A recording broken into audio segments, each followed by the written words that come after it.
नमस्कार, clean news UP में आपका स्वागत है और वक्त हो चला है दिन भर की सभी ताज़ा खबरों का। सीएम योगी के ड्रीम प्रोजेक्ट फिल्म सिटी का अगले साल शुरू होगा निर्माण। पहले चरण में इन 4 बातों पर रहेगा फोकस। यूपी के सीएम योगी आदित्यनाथ के ड्रीम प्रोजेक्ट फिल्म सिटी का निर्माण अगले साल जनवरी में शुरू होने की संभावना है। पहले चरण में पहले studio, open area, amusement park और विला बनाए जाएंगे। इस पर 6000 करोड़ रुपए की लागत आएगी। यमुना एक्सप्रेसवे औद्योगिक विकास प्राधिकरण के सीईओ अरुणवीर सिंह ने कहा कि येड़ा शहर में फिल्म सिटी के निर्माण की तैयारी विस्तृत परियोजना डीपीआर की मंजूरी के साथ जोरों पर है। यह रिपोर्ट हाल ही में consultant company CBRI south Asia private limited द्वारा राज्य सरकार को सौंपी गई थी। इसके अलावा सिंह ने एक बयान में कहा कि CBRI को अब 3 सप्ताह के भीतर बोली दस्तावेज के बाद एक वैश्विक निविदा जारी की जाएगी, जिसमें घरेलू और विदेशी दोनों कंपनियां भाग ले सकेंगी। सीएम योगी आदित्यनाथ का ऐलान, मथुरा के 60 शहरों में नहीं होगी शराब और मांस की बिक्री। उत्तर प्रदेश के मुख्यमंत्री योगी आदित्यनाथ ने सोमवार को कहा कि मथुरा के वृंदावन, गोवर्धन, नंदगांव, बरसाना, गोकुल, महावन और बलदेव में जल्द ही मांस और शराब की बिक्री बंद कर इन कार्यों में लगे लोगों का अन्य व्यवसायों में पुनर्वास किया जाएगा। भगवान श्री कृष्ण के जन्मोत्सव पर आयोजित कार्यक्रमों में सम्मिलित होने और श्री कृष्ण जन्म स्थान पर भगवान के दर्शन करने सोमवार को मथुरा पहुंचे मुख्यमंत्री ने इस मौके पर रामलीला मैदान में आयोजित एक जनसभा को भी संबोधित किया। आज लखनऊ दौरे पर रक्षा मंत्री राजनाथ सिंह 1710 करोड़ की परियोजनाओं की देंगे सौगात। देश के रक्षा मंत्री और लखनऊ से सांसद राजनाथ सिंह मंगलवार को एक दिन के दौरे पर राजधानी पहुंच रहे हैं। राजनाथ सिंह स्मार्ट लखनऊ और स्मार्ट प्रदेश के तहत राजधानी को 1710 करोड़ की लागत की परियोजना की बड़ी सौगात देंगे। इस दौरान वे 180 विकास की परियोजनाओं का लोकार्पण और शिलान्यास करेंगे, जिसमें चौक, फ्लाईओवर और किसान पथ का लोकार्पण सबसे अहम है।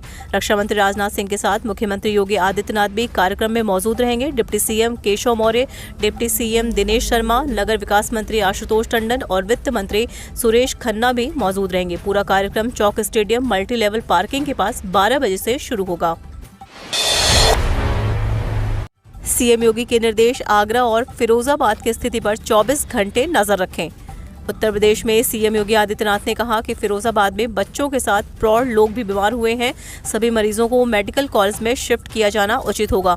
हमें सर्विलांस को और बेहतर करना होगा। कोरोना की तीसरी संभावित लहर की आशंका के बीच पश्चिम उत्तर प्रदेश में वायरल फीवर और डेंगू कहर बरपा रहा है। उत्तर प्रदेश के मुख्यमंत्री योगी आदित्यनाथ ने मंगलवार को टीम 9 की बैठक में निर्देश दिए कि आगरा और फिरोजाबाद की स्थिति पर शासन स्तर से 24 घंटे नजर रखी जाए। सीएम योगी ने कहा कि फिरोजाबाद में बच्चों के साथ प्रौढ़ लोग भी बीमार हुए हैं। सभी के बेहतर ट्रीटमेंट की व्यवस्था की जा रही है।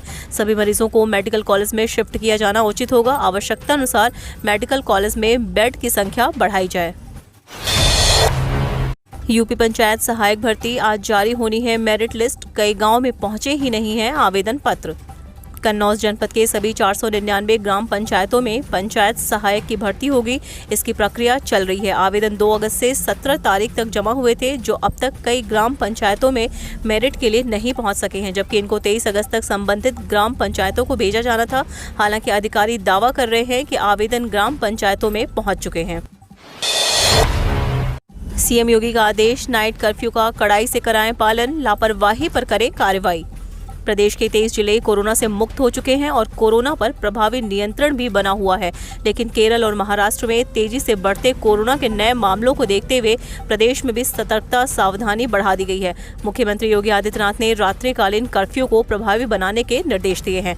मुख्यमंत्री के निर्देश के बाद रात 10 बजे तक बाजार बंद कराए जा रहे हैं। सड़कों पर अनावश्यक घूमते लोगों के साथ सख्ती भी की जा सकती है। रात 9 बजे से ही पुलिस टीम हूटर बजाकर अथवा लाउडस्पीकर के माध्यम से लोगों को 10 बजे तक घर जाने की अपील करेगी। इसके साथ ही अस्पतालों और मेडिकल कॉलेजों में इलाज व्यवस्था को बेहतर करने के काम भी तेजी से जारी हैं।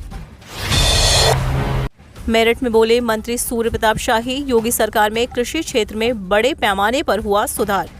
प्रदेश के कृषि शिक्षा मंत्री सूर्य प्रताप शाही ने मंगलवार को यहां मेरठ में कहा कि प्रदेश में सीएम योगी आदित्यनाथ की सरकार के आने के बाद कृषि क्षेत्र में काफी सुधार हुआ है। इस दौरान किसानों की आय भी बढ़ी है। कृषि कानून को लेकर कुछ लोग विरोध कर रहे हैं, जो वास्तव में किसान नहीं है। यह कानून पूरी तरह से किसानों के हित में है। उन्होंने मंगलवार को सरदार वल्लभ भाई पटेल कृषि विश्वविद्यालय मेरठ की ओर से आयोजित यूपी कैटेट की परीक्षा का परिणाम भी जारी किया। गौरतलब है कि प्रदेश के 45 केंद्रों पर यह परीक्षा हुई थी। मोदी शाह से देश में कठोर जनसंख्या नियंत्रण कानून बनाने की मांग की, कहा तालिबान का ताकतवर होना देश के लिए शुभ नहीं। अखिल भारतीय अखाड़ा परिषद के अध्यक्ष महंत नरेंद्र गिरि ने मंगलवार को प्रधानमंत्री नरेंद्र मोदी और गृह मंत्री अमित शाह से देश में जनसंख्या नियंत्रण कानून लाने की वकालत की है। उन्होंने कहा कि तालिबानी सोच रखने वाले देश में रहकर ही देश के खिलाफ काम कर रहे हैं। वह एक साजिश के तहत मुस्लिम समुदाय की जनसंख्या बढ़ा रहे हैं। यह देश के लिए शुभ संकेत नहीं है। लिहाजा प्रधानमंत्री नरेंद्र मोदी को जनसंख्या नियंत्रण को लेकर एक ऐसा कानून लाना चाहिए जो सभी राज्यों पर समान रूप से बाध्यकारी हो। समय रहते अगर ऐसा नहीं किया गया तो देश एक गंभीर समस्या के मुहाने पर जाकर खड़ा हो जाएगा।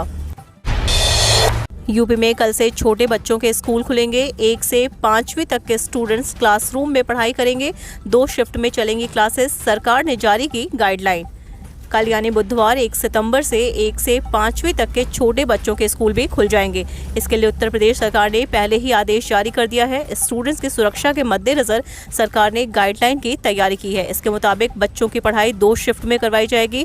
पहली शिफ्ट सुबह 8 से 11 बजे तक चलेगी और दूसरी शिफ्ट सुबह 11:30 बजे से शुरू होगी। इससे पहले यूपी में 16 अगस्त से 9 से 12वीं और 21 अगस्त से 6 से 8वीं तक के स्कूल खोले जा चुके हैं। करीब 18 महीने बाद यह पहला मौका होगा जब छोटे बच्चे भी स्कूल जाएंगे। यूपी में अगले 24 घंटे तक भारी बारिश की आशंका। तेज हवाओं के साथ मौसम रहेगा सुहावना। पूर्वी उत्तर प्रदेश के दक्षिणी हिस्से में बना निम्ब वायु दाब क्षेत्र अब खिसककर मध्य प्रदेश के निचले हिस्से से महाराष्ट्र तक पहुंच गया है। ऐसे में फिलहाल पूर्वी उत्तर प्रदेश में बारिश की संभावना पर विराम लग गया है। नेपाल के पास बने निम्न वायु दबाव क्षेत्र से बादल तो छाए हुए हैं, लेकिन यह बारिश के रूप में तब्दील होंगे इसकी संभावना कम ही है। यदि कुछ स्थानों पर बारिश होती भी है तो वह बूंदाबांदी तक सिमट कर रह जाएगी। हम रोज ऐसी ही न्यूज़ लाते रहेंगे। यदि आपने अभी तक क्लीन न्यूज़ यूपी को सब्सक्राइब नहीं किया है तो फटाफट सब्सक्राइब कर ले। साथ ही बेल आइकन को दबा दें ताकि कोई भी अपडेट मिस ना हो।